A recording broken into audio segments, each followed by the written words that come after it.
Eom Business Network. So much for one broadcast. Hello there, it's a beautiful day and thank you very much for joining us. You're watching the Eom Business Network, indeed the voice of corporate Nigeria. I am Olorogo Elkanah Mowari.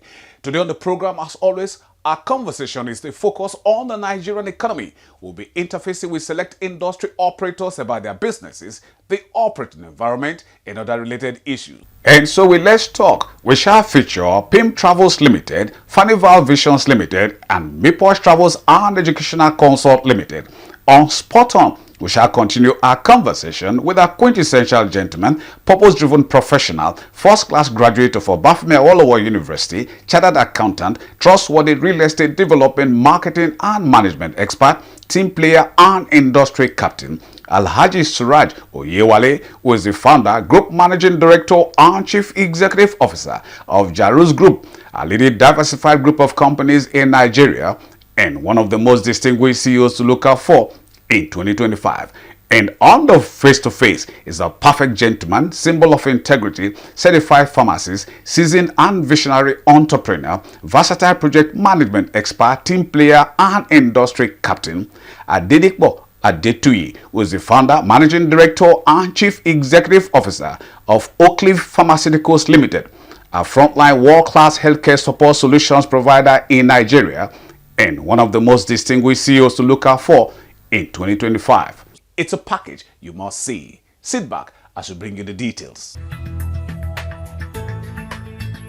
My name is Andrew Ogoshku Ugono, currently the CEO of OptiSoft. Our target has been to provide local-made solutions. What we set out to do is to build the local solution providers that can favorably compete with solutions anywhere in the world.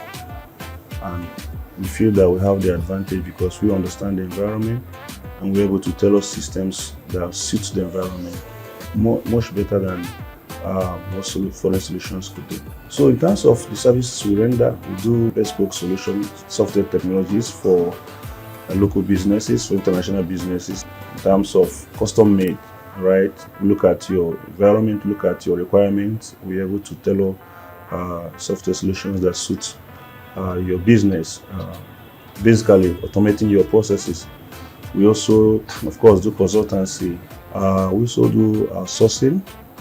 We have talented workforce, talented Nigerians who have been trained through our systems, and all those who are also doing very well in their own areas.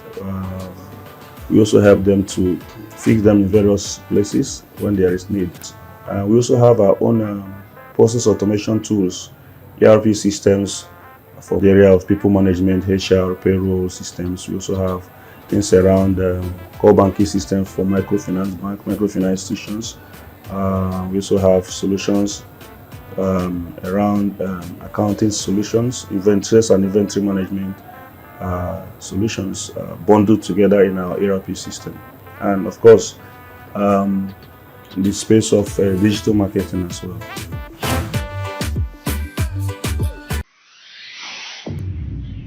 Mba Martins Nnamdi, a young and visionary entrepreneur, information and technology graduate, experienced project management strategist, certified travels and tour support service specialist, teamwork advocate, and fast rising industry leader, is the founder, managing director, and chief executive officer of PIM Travels Limited, a fast-growing travels and tour support service firm in Nigeria, and one of the most distinguished CEOs to look out for in 2025.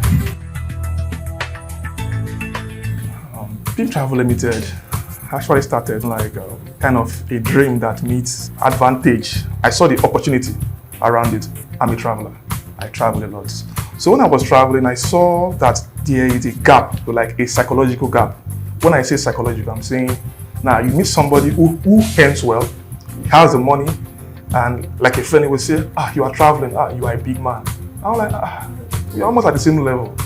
Why are you feeling this way? So why do you think you can't travel? Nobody tells him that. He doesn't know. He just believes he can't travel. So it's psychological. So I saw that psychological gap between traveling and those who could travel. So I said that is an opportunity. So PIM Travel now came to bridge that gap between those who can travel and the travel itself. We render a lot of services ranging from flight ticketing. We also prepare tours for families and friends, individual groups as well. We also do kind of a study program. Those who want to travel abroad to study, we support them. And also tourist visa. We also support people who want to apply for tourist visa as well. And currently we are also developing into having an aviation school where we create knowledge for people who want to come into the industry. Our mission was to bridge that gap, that knowledge gap between the travelers and where they want to go. And to do that, you have to create a knowledge, give them knowledge, expose people, education. So the more people are educated about traveling, the more they are exposed about traveling, the more they can make logical decisions about traveling, and travel becomes smarter. You understand? And for our vision is kind of a long road for us. We want educated travelers, smart travelers. So, which is what we are really working. Though we are not there yet, but so far, everyone who have dealt with us, they are going to be smarter than when they met us. The uniqueness about Eom Travel Limited is customer satisfaction is our goal. I remember when I traveled to Kenya, I think last year or 2 years back, I met this guy and we met at Nairobi airport. So I asked him, where are you going to? He's in Nigeria, but I saw the way he was confused. Like, where are you going to? He said he was going to Navisha. I said, okay, let's go together. So as we are moving, I realized this guy was angry, shouting up his traveling agents. He was so angry after paying this money. You can't do this. They are calling on the phone. And I said, okay, let me help this guy. So I helped him, put him through, go with me, let's do this. So at the end of our 4-day trip, I saw how happy he was. So you see, this process of helping this guy achieve that satisfaction is what we do for every customer we meet. We want our customer to be happy at the end of the day. So we follow you from the beginning to the end of your trip. Not just giving you the service and walk away, no. People who are in the industry feels we've grown, but we are very much at the baby phase. And it's one sector even the government don't even care about a lot. I've traveled to countries where the things we pay $100 for in those countries are in Nigeria, covered with bush, and nobody even care about them. But those people over there, they pay attention to this thing and take it to drive revenue into the country. You understand? So in Nigeria, we really don't care. So it's growing with a lot of challenges. Nobody cares. So anybody coming into the industry is coming with his own strength, his own financial support, and nothing from any government.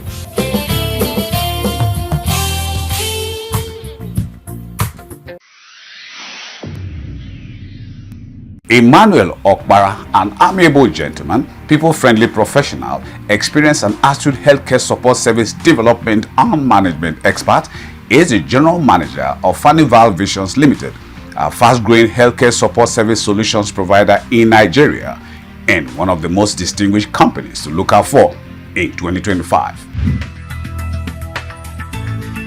We're talking about the growth of the pharmaceutical industry. Well, we can take a look at the forecast in terms of revenue generation for the year 2025. And the forecast has it that, of course, 2025, the industry is to grow to the level of 1.86 billion US dollars. It has also been forecasted that the industry will grow at a compound annual growth rate of 6.44%. And that means that by 2029, we will be hitting a $2.36 billion in terms of revenue generation. But of course, that does not deter some of the challenges inherent, such as unfair competition from parallel imported products, as well as abundance of counterfeit products. We're looking at the growing middle class that has that purchasing power in terms of healthcare issues. Here we're talking about involvement of a kind of insurance scheme. We can also look at the factors such as regional integration. Here we look at the possibilities of government aligning with neighboring countries to help, of course, to enhance or a kind of ensure the marketing of some of the locally produced goods in some of these neighboring countries. We still consider factors such as generic drug production. Here, focus is a kind of place on manufacturing of affordable pharmaceutical produce that will cater for the teeming population. In the area of research and development, government is a kind of expected to invest more in research and development to ensure that there are a kind of locally produced good that, of course, meets the quality expected. It is a body that has great responsibility to ensure that standard is maintained in the industry. And if we go by that, we can see some of the activities in the area of ensuring awareness of the profession or ethical standard. And we can also see the activity in the area of collaboration with government agencies such as NAFDAC to ensure that players in the industry keep to the regulatory kind of standard. And also the Pharmaceutical Society of Nigeria also collaborate with the Pharmaceutical Council of Nigeria to ensure that players both in the community practice as well as the industrial practice adhere to the expected standard. Also, they collaborate with the Federal Ministry of Health to help to shape the health industry and ensure that, of course, they play by the rule.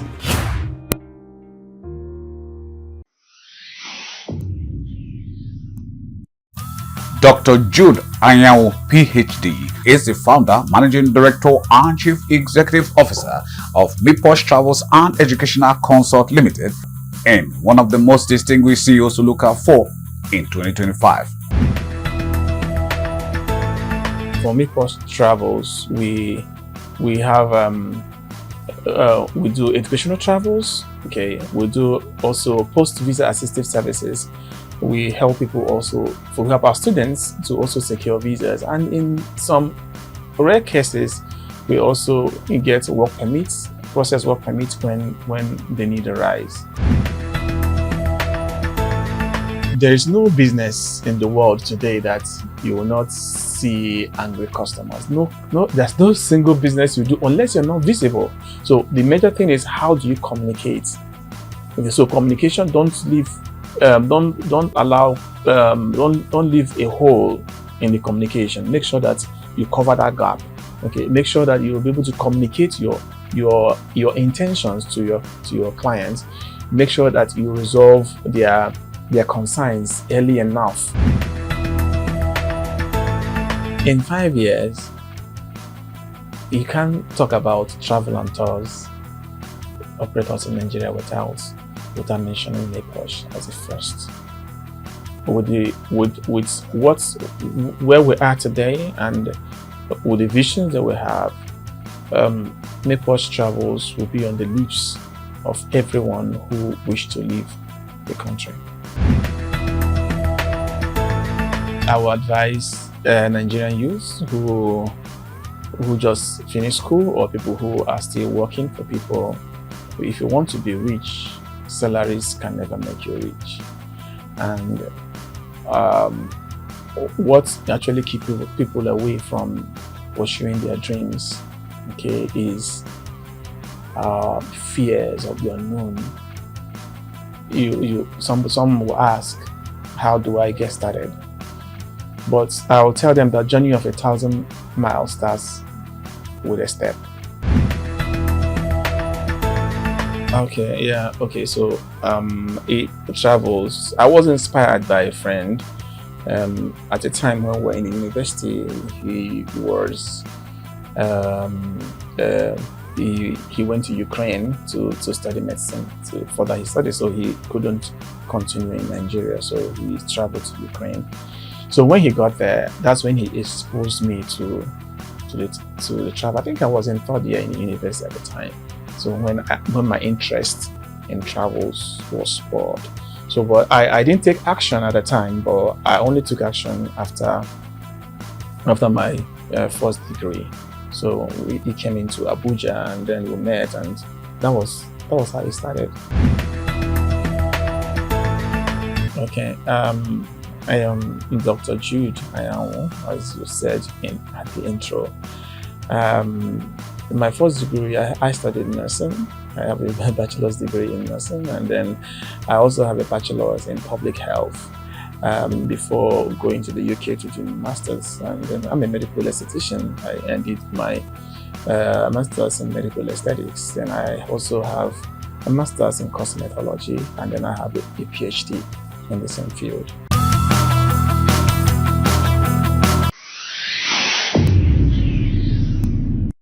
Alhaji Suraj Oyewale, first-class graduate of Obafemi Awolowo University, is the founder, group managing director, and chief executive officer of Jarus Group, a leading diversified group of companies in Nigeria and one of the most distinguished CEOs to look out for in 2025. Despite the fact that we're just 2.5 years old, we've completed 5 projects as we speak. We have the White Street Gardens in Ajah, which was fully delivered within 12 months. Then we moved to another project called Inverness Terraces 1. We finished that one too in January 2024. 4 units of houses completed, given to the subscribers. After one, we finished another one called Photos Court 1, which is also in Ajah, with 5 units of houses built, completed, handed over to the buyers. Then we also finished another one called Jumeirah Court, also in Ajah, 5 units of houses delivered. We moved to Abuja too after some time in Lagos, and we've completed our very first project in Abuja too, which is Capital Court 1. Okay, 5 units of houses completed, keys given to the buyers, and all of this. And this month we are finishing 2 more projects. It's quite unfortunate that we've had a couple of cases of building collapse, which is quite unfortunate. It still boils down to greed. I mean, it would be disingenuous to use that brush to start all developers.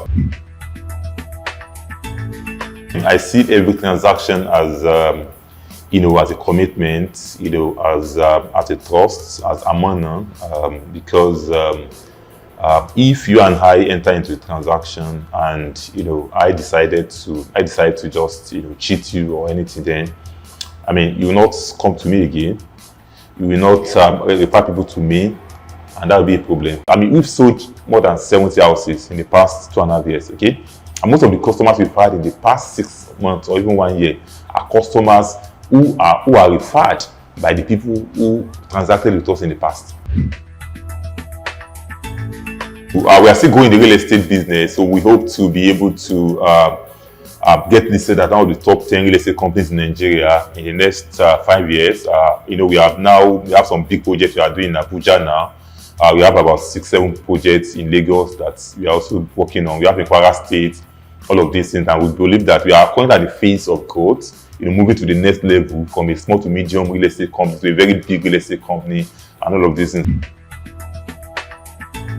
Nigerians are very brilliant, but what they lack almost is just the right information, because most of them did not grow up in an environment of information. Okay, they are probably grew up, in a limited, environment. So I try to use the information I have to make sure that develop them mentally, give them that push, and see, because I've seen it over and over again. They are going. So that's my advice to them. Let them be positive. I know things are tough. I know things are hard. It's not going to be easy for anybody, but they should keep pushing. They should not go into legal things like scamming and all of those things. Trust me, there are a lot of opportunities there for those of them that want to go into trade, into business. I mean, they should start more.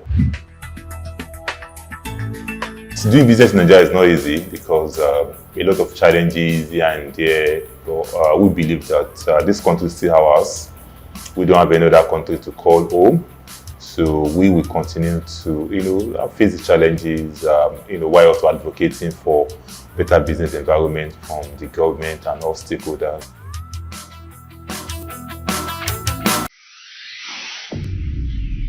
Adedipo Adetoye, a quintessential gentleman, symbol of integrity, certified pharmacist, seasoned and visionary entrepreneur, versatile project management expert, team player and industry leader, is the founder, managing director and chief executive officer of Oakleaf Pharmaceuticals Limited, a fast-rising world-class healthcare support solutions provider in Nigeria and one of the most distinguished CEOs to look out for in 2025. Oakleaf Pharmaceutical was established in 2012, so give or take we're about 13 years old now, and we're into the importation and distribution of pharmaceutical products, finished goods into the country. And for the last 13 years, we've been able to expand our portfolio into now about 22 different products. We also have a footprint in different parts of the country, and we're looking at expanding into other parts of West Africa and even other parts of the world as well. And one of the other things that we also do beyond selling pharmaceutical products, which our focus is basically on vitamins and supplements, is also to equip the populace with enough information about the benefits of living a healthy lifestyle. So we organize events, we organize situations whereby people can come in and keep fit and get their vitals checked, blood pressure tests, sugar level tests, cholesterol tests, and stuff like that. So we would like to see ourselves as a holistic healthcare company, not just someone that sells pharmaceutical products. And our vision basically is to continue to consolidate our position as a value-driven healthcare company. And so just to elaborate on that a bit, one of the major points of that is the fact that we are customer-centric, we are patient-focused. So our vision basically ensures that we focus on the patients as opposed to focus on the medication. So we want to ensure that patients that use our products or patients that interact with us in one way or the other come out better off than they were before they met us. Then our mission basically is to help to reduce the incidence of non-communicable diseases. So basically it goes like to help to reduce the incidence of non-communicable diseases and improve the quality of life of all people. So our mission basically ensures that non-communicable diseases like hypertension, diabetes, cancers and all that, we are able to eradicate them or bring them to a very, very minimal level. And by giving people the right attitudes about the kind of lifestyle to live. So when it comes to lifestyle, I'm talking about eating healthy, working out, having a very healthy disposition towards life in general, because mental health is also something that people need to have a good disposition towards life. And so we express that by holding seminars, webinars, events that also help to, like I said, inform people and educate people about how they can live a very healthy lifestyle. So that's basically what our mission and vision is. But in terms of how far we've gone, I think that the burden of non-communicable diseases in Nigeria today is very, very large. In fact, every day, it seems to be getting worse, especially when it comes to sudden deaths, like people dying from strokes, people dying from cardiac arrest, people dying from high blood pressure and the likes. And so for us, the onus is very, very strong for us to really push and see how we can help to reduce the burden of that disease, of those diseases, because it's becoming endemic, and it's something that for us, we are looking at other ways, innovative ways, dynamic ways to address that situation. So one of the major services that we render is obviously the sale of vitamins and supplements, and that's our major focus. But beyond that, I'd like to also say that we focus a lot on also education. So education, like I said earlier, we also have webinars that we do. We also organize events, basically to sensitize the public and sensitize the populace about the benefits of living a healthy lifestyle. I think the health sector in Nigeria, if you look at where we're coming from, I think definitely there's been a lot of improvements. However, that's not to say that there isn't room for more improvement. There's a lot of room for improvement. There's a lot of things that we as stakeholders in the health sector can also do. I don't like to push everything on government all the time. However, in this case, government has a lot of role to play to support and equip and ensure that the healthcare sector in Nigeria goes stronger and stronger. We are the largest population of black people on earth, and still healthcare is a major factor that is not still sorted out. A lot of people still pay out of pockets for medications. A lot of people still travel out of the country to get access to good healthcare, which thereby puts a burden on our foreign exchange, for instance. So there needs to be more there's a lot more that can be done, and I feel like the government can also do so much more to ensure that the healthcare sector in Nigeria grows to the capacity that it can. I think that the NHIS has come a long way as well. It was established in Nigeria, definitely has come a long way. I think on the back of the NHIS is the HMOs who have come as well, and I've also sort of HMO. I see it as a type of health insurance. So when it comes to the NHIS itself, I think that there's a lot that can be done. There's a lot of the access. A lot of people still don't have access to health insurance in Nigeria today. I think at the last check is about 2 to 5% of people in Nigeria have access, which is very, very, very poor. So I think that when it comes to the NHIS, there's a lot more that can be done. I think recently they were mandated, or most employers were mandated to ensure that every member of staff in the organization was insured, from health. Of course, we also do that here as well. But one of the major things I feel like is the informal sector. The informal sector, a lot of them don't have health insurance. A lot of them don't have access to health insurance. So that's something that that's a big lacuna that needs to be breached, because if that's not breached, you find out that most of the people in Nigeria today are sort of at the bottom of the pyramid, and those are the people that are not having that access to health insurance, and those are the people that need it the most. So in my own opinion, yes, health insurance has come a long way, but there's still a lot more that needs to be done to ensure that everybody is covered under the health insurance scheme. So HMOs have also, come along they've done a good job. I've subscribed to HMO myself, and I think that the services are quite good. I think at the beginning there were issues with, a lot of hospitals not wanting to get them on board, or a lot of hospitals prioritizing out-of-pocket patients over people that came under the HMO. But I think that rhetoric is changing gradually, and I think we'll get there. But the HMOs definitely, there are a few of them that are doing very fantastic work, and I think that they need to be encouraged to ensure that the spread and the reach and the coverage is also wider to more Nigerians. That's a beautiful place to call it a wrap on today's package of the EOM Business Network. Thank you very much for spending your precious time with us. We do not take it for granted, but just in case you missed out on any aspect of it, then you can come with us to any of our other feedback portals, as you can see on the screen. Our sincere gratitude to you, our sponsors, for your continued interest and support. Always remember, with you and us, we are charms. Oh yes, I remain Olorogo Elkanah Moari. Please, let's do this again, same time, same channel next week. We'll see you then.